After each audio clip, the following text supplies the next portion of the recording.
আসসালামু আলাইকুম প্রিয় শিক্ষার্থীরা কেমন আছেন সবাই? আশা করি সবাই ভালো আছেন। আজকের টপিকস হচ্ছে সংখ্যাবাচক শব্দ যেটা হচ্ছে মোস্ট ইম্পোর্টেন্ট একটা চ্যাপ্টার। এখান থেকে প্রশ্ন আসার পসিবিলিটি অনেক বেশি। তাহলে চলুন সংখ্যাবাচক শব্দটা আমরা পড়ে ফেলি। সংখ্যাবাচক শব্দ হচ্ছে প্রথমত দুপ্রকার। কত প্রকার স্যার? সংখ্যাবাচক শব্দ হচ্ছে প্রথমত দুপ্রকার। একটা হচ্ছে ক্রমবাচক শব্দ আর একটা হচ্ছে পূরণবাচক শব্দ। দাঁড়ান আমরা লিখি। একটা হচ্ছে ক্রমবাচক শব্দ। কি বাচক যা? ক্রমবাচক। আর অন্যটা হচ্ছে পূরণবাচক।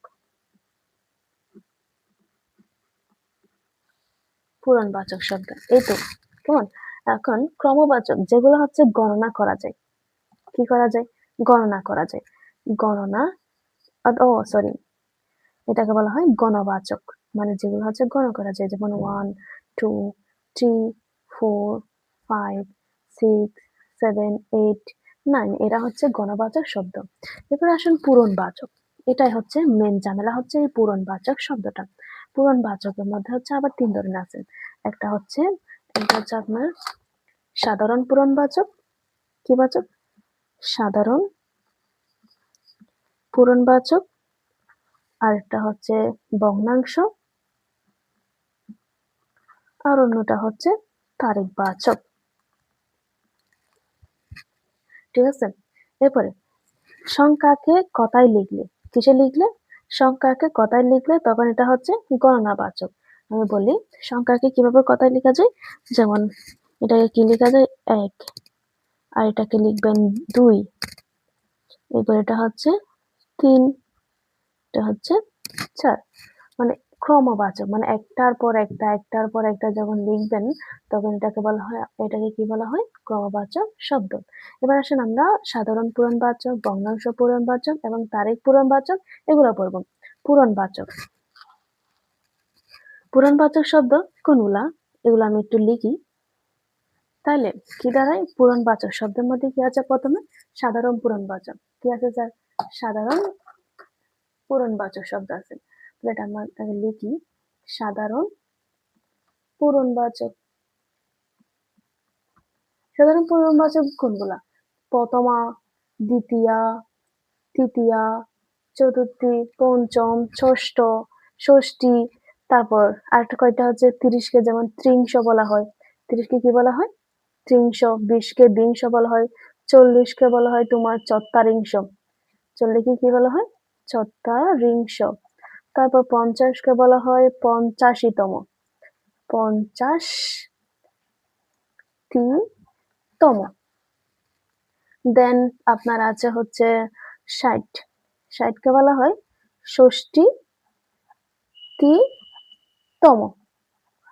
এরপর আছে আপনার আছে ৭০। এটাকে বলা হয় সপ্ততিতম। তাহলে ৮০ কে বলা হয় আশিতম। ৮০ কে কি বলা হয়? আশিতম। দেন ১০০ কে বলা হয় একশোতিতম। তো ৯০ কে বলা হয় নব্বইতিতম। আর আরেকটা ইন্টারেস্টিং 99 এটাকে কি বলা হয়? এটা হচ্ছে নবতম। তাহলে ৯০ কে কি বলা হয়?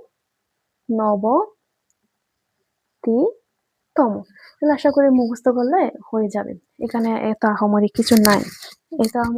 এখানে জাস্ট এগুলোই মুখস্থ করবেন যেমন প্রথমা, দ্বিতীয়া, তৃতীয়া, তারপর হচ্ছে ৩০ কে ৩০০, ৪০ কে চত্বারিংশ, ৫০ কে পঞ্চাশিতম এবং ৬০ কে ষষ্ঠীতম বলা হয়। ৭০ কে সপ্ততিতম, ৮০তম এবং ১০০তম এবং নব্বইতম। এগুলাই হচ্ছে সাধারণ পূরণবাচক শব্দ। বুঝা গেছে স্যার? এরপরে আছে হচ্ছে আপনার ভগ্নাংশ পূরণবাচক। কি লিখলাম? ভগ্নাংশ পূরণবাচক। ভগ্নাংশ পূরণবাচক। তাহলে এখানে লিখছিলাম না সাধারণ পূরণবাচক আমরা পড়ে ফেলছি। এবার পড়ছি ভগ্নাংশ, এরপর পড়বো তারিখবাচক। তাহলে ভগ্নাংশ পূরণবাচকের মধ্যে কি দাঁড়ায়? ভগ্নাংশ পূরণবাচকের মধ্যে আপনার আসে হচ্ছে ওই হাফ। এটাকে বলা হয় হাফ। তারপর এটাকে বলা হয় হাফ বলতে পারো। বাংলায় হলো অর্ধ। তারপর হচ্ছে ১/৩। এটাকে বলা হয় তেহাই, বাংলায় বলা হয় তেহাই, আর ইংরেজিতে বলা হয় থার্ড, 1/3। তারপর হচ্ছে 1/4, এটাকে বলা হয় চৌথা, চৌথা, চৌথা অথবা পোয়া, এরপরে অথবা সিকি বলা যায়।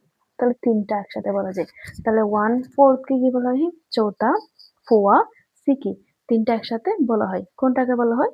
1/4 অথবা 4/1 কে বলা হয়। তাহলে ভগ্নাংশ পূরণবাচক বোঝা গেছে, মানে যেগুলা ভগ্নাংশ আকারে দেওয়া থাকবে এগুলাই হচ্ছে আপনার ভগ্নাংশ পূরণবাচক শব্দ। আমি আশা করি বুঝাতে পেরেছি। এরপর আরেকটা বাকি আছে, এটা হচ্ছে তারিখ পূরণবাচক শব্দ। দেখি স্যার, তারিখ পূরণবাচক শব্দ, এটা থেকে প্রশ্ন বেশি আসে। তারিখ পূরণবাচক, তারিখ পূরণবাচকের মধ্যে কি আছে? ওই আরেকটা কথা, তারিখ পূরণবাচকের মধ্যে আপনার হচ্ছে হিন্দি, পহেলা, দোসরা, তেসরা, চৌঠা, হিন্দির মধ্যে মানে ওই বাংলার মধ্যে যেগুলো আছে না, বাংলা ভাষার মধ্যে এগুলাকে বলা হয় পহেলা, দোসরা, তেসরা, চৌঠা, মানে তারিখ। যখন আমরা তারিখ লিখবো, যেমন 1 তারিখ আমরা লিখি পহেলা, দেন 2 তারিখে কি লিখি? দোসরা, 3 তারিখে লিখি তেসরা, এরপরে হচ্ছে ছোটা, এরপরে হচ্ছে এরপরে পঞ্চম, তারপরে মানে 5 থেকে 18 পর্যন্ত রশ্মি দিয়ে হয়। পঞ্চমী, ষষ্ঠী, সপ্তমী, অষ্টমী সবগুলা হচ্ছে শেষে কি থাকে? একটা ই থাকে। এরপরে আপনার 19 থেকে 31 পর্যন্ত এরা আবার তালব্য থাকে, যেমন 19, 20, 21 সবশেষে একটা তালব্য আছে না? তাহলে 5 থেকে 18 হচ্ছে রশ্মি দিয়ে এবং 19 থেকে 31 হচ্ছে তালব্য দিয়ে। বাংলাদেশে হচ্ছে আমার 31টি, প্রথম 6 মাস 31টি, পরেরগুলো হচ্ছে 30টি, মেবি আমার মোটামুটি মনে নাই। তো তারিখ পূরণবাচক শব্দ বোঝা গেছে, যেগুলো তারিখ বোঝাবে ওগুলাই হচ্ছে তারিখ পূরণবাচক শব্দ। তাহলে এখানে প্রশ্ন দিল 5ই, এটা কি কি শব্দ? তখন আপনারা কি অ্যান্সার দিবেন? তারিখ পূরণবাচক শব্দ। আশা করি বুঝতে পারছেন তারিখ পূরণবাচক শব্দ। এরপরে দিতে পারে এরকম 99 দিল, না সরি, নবতিতম, এবার এটা দিল, বললো এটা কি ধরনের শব্দ? তখন আপনাকে বলতে হবে এটা পূরণবাচকের মধ্যে সাধারণ পূরণবাচক শব্দ। পূরণবাচকের মধ্যে কি শব্দ? সাধারণ পূরণবাচক শব্দ। অথবা এবার দিল 1, 2, 3 এভাবে দিল, এবার বলছে এটা কি ধরনের শব্দ? তখন এটা আপনি বলবেন সংখ্যাবাচক শব্দের মধ্যে ক্রমবাচক শব্দ, যেটাকে বলা হয় গণবাচক বা ক্রমবাচক শব্দ। বুঝা গেছে? থ্যাংক ইউ সবাইকে। আজকের মতো ক্লাস এখানে শেষ, দেখা হচ্ছে অন্য কোনো ক্লাসে। Good bye.